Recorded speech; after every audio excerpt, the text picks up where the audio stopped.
welcome back to another ASMR video.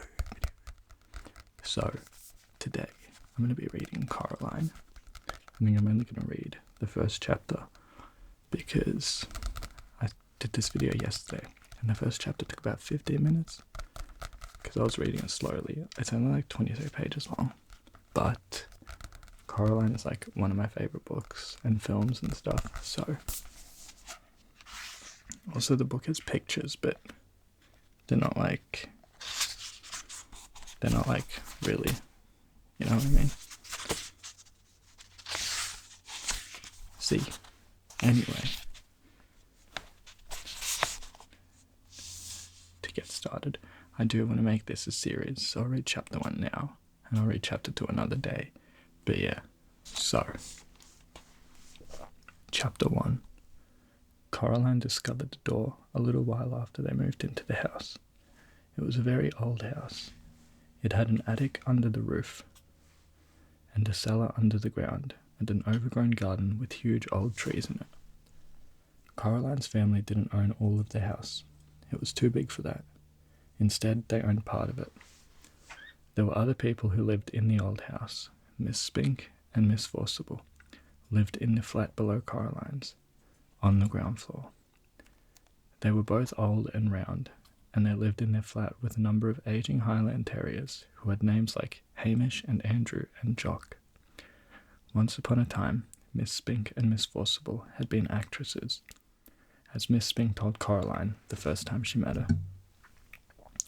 "You see, Caroline," Miss Spink said, getting Coraline's name wrong, "both myself and Miss Forcible were famous actresses in our time. We trod the boards, lovey. Oh, don't let Hamish eat the fruitcake or he'll be up all night with his tummy." "It's Coraline, not Caroline. Coraline," said Coraline. In the flat above Coraline's, under the roof, was a crazy old man with a big moustache. He told Coraline that he was training a Mouse Circus. He wouldn't let anyone see it. "One day, little Caroline, when they are all ready and the whole world will see the wonders of my Mouse Circus." "You ask me why you cannot see now? Is that what you ask me?" "No," said Coraline quietly. "I asked you not to call me Caroline. It's Coraline." "The reason you cannot see the Mouse Circus," said the man upstairs, "is that the mice are not yet ready and rehearsed. Also, they refuse to play the songs I've written for them. All the songs I've written for them, they go oompa, oompa, but the white mice will only play toodle oodle, like that. I'm thinking of trying them on a different type of cheese." Coraline didn't think there really was a Mouse Circus. She thought the old man was probably making it up. The day after they moved in, Coraline went exploring. She explored the garden. It was a big garden. At the very back was an old tennis court, but no one in the house played tennis, and the fence around the court had holes in it, and the net had mostly rotted away. There was an old rose garden, filled with stunted, fly-blown rose bushes. There was a rockery. That was all rocks. There was a fairy ring made of squidgy brown toadstools, which smelt dreadful if you accidentally trod on them. There was also a well. On the first day Coraline's family moved in, Miss Spink and Miss Forcible made a point of telling Coraline how dangerous the well was, and they warned her to be sure to keep away from it. So Coraline set off to explore for it, so that she knew where it was, to keep away from it properly. She found it on the third day, in an overgrown meadow, beside the tennis court, behind a clump of trees. A low brick circle, almost hidden in the high grass. The well had been covered over by wooden boards to stop anyone falling in. There was a small knothole in one of the boards, and Coraline spent an afternoon dropping pebbles and acorns through the hole, and waiting and counting until she heard the plop as they hit the water far below. Coraline also explored for animals. She found a hedgehog and a snakeskin, but no snake, and a rock that looked just like a frog, and a toad that looked just like a rock. There was also a haughty black cat, who would sit on walls and tree stumps and watch her, but would slip away if she ever went over to try and play with it. That was how she spent her first 2 weeks at the house, exploring the garden and the grounds.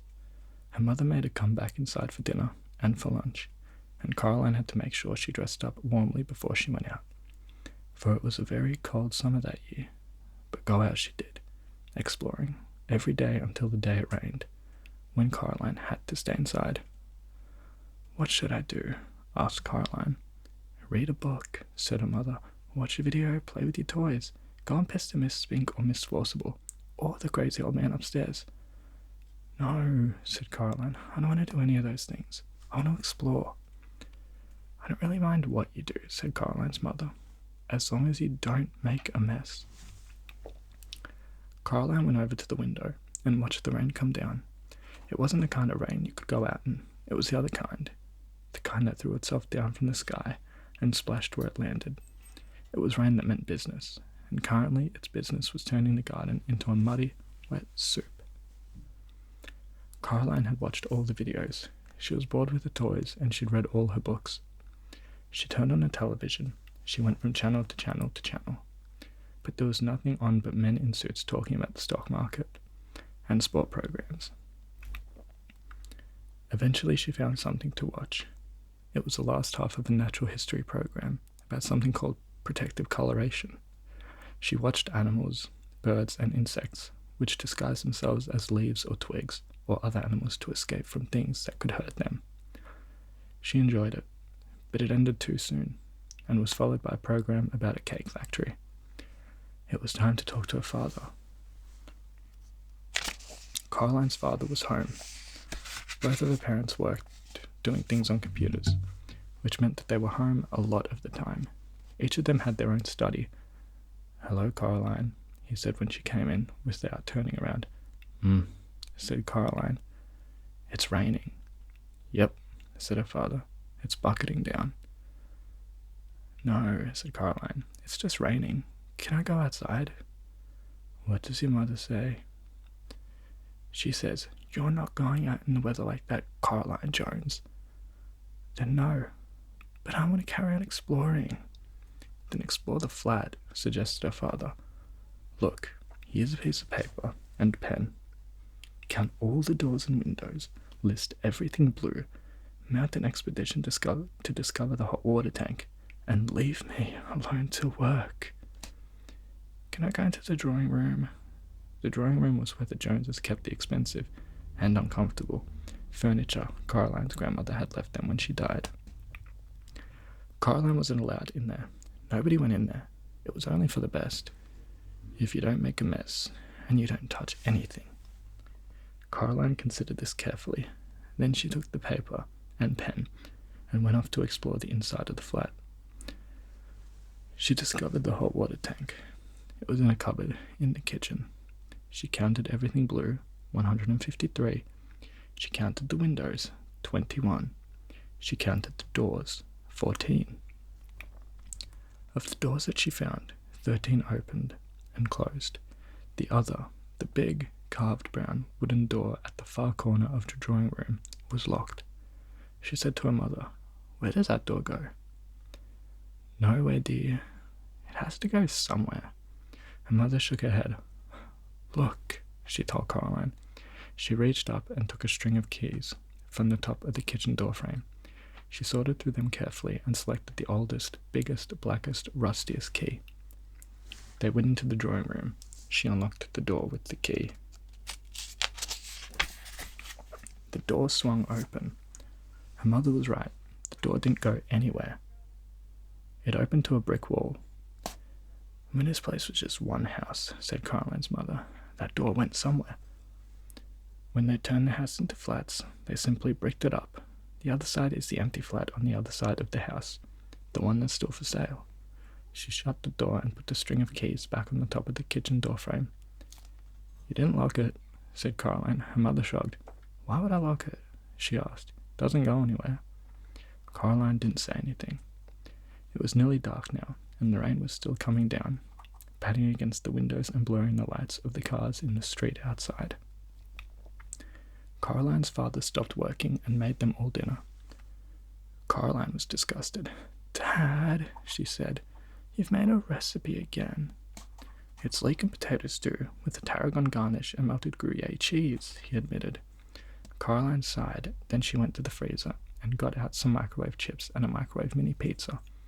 "You know I don't like recipes," she told her father, while her dinner went round and round and the little red numbers on the microwave oven counted down to 0.